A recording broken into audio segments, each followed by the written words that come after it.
കോട്ടയം തിരുവാതുക്കൽ ഇരട്ടക്കൊലപാതക കേസിൽ പ്രതി പിടിയിൽ. മാള മേലടൂർ ആലത്തൂരിൽ നിന്നാണ് അസം സ്വദേശിയായ അമിത് ഒറാങ്ങിനെ പിടികൂടിയത്. മൊബൈൽ ലൊക്കേഷൻ കേന്ദ്രീകരിച്ചുള്ള അന്വേഷണമാണ് പ്രതിയെ പിടികൂടാൻ നിർണായകമായത്.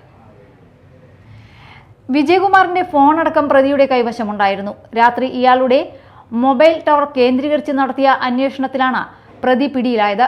പ്രതിയുമായി കോട്ടയത്ത് നിന്നുള്ള സംഘം പുറപ്പെട്ടു. ഇന്നലെ വൈകിട്ടാണ് പ്രതി മാളയിൽ എത്തിയതെന്നാണ് വിവരം. ഒറ്റയ്ക്കാണ് മാളയിൽ എത്തിയത്. മൊബൈൽ ഫോണിന്റെ ടവർ ലൊക്കേഷൻ മാളയിൽ കണ്ടെത്തിയ പോലീസ് ഇന്ന് രാവിലെ സ്ഥലത്തെത്തുകയായിരുന്നു. പ്രതിയെ ഒളിവിൽ കഴിയാൻ സഹായിച്ച അസം സ്വദേശികളായ 3 പേരെ കൂടി പോലീസ് കസ്റ്റഡിയിലെടുത്തിട്ടുണ്ട്. കസ്റ്റഡിയിലെടുത്തവരെ മാള പോലീസ് സ്റ്റേഷനിൽ എത്തിച്ച് ചോദ്യം ചെയ്യുകയാണ്. കൊലപാതക വിവരം അറിഞ്ഞുകൊണ്ടാണോ പ്രതിയെ ഒളിവിൽ പാർപ്പിച്ചത് എന്നതുൾപ്പെടെയുള്ള വിവരങ്ങളാണ് ആരായുന്നത്. കൊലപാതക വിവരം അസം സ്വദേശികൾക്ക് അറിയാമെങ്കിൽ പ്രതി ചേർക്കും. പ്രതിയിൽ നിന്ന് വിജയകുമാറിന്റെ രേഖകൾ കണ്ടെത്തി. തിരിച്ചറിയൽ കാർഡ് അടക്കമുള്ള രേഖകളാണ് പ്രതിയുടെ കൈവശമുണ്ടായിരുന്നത്.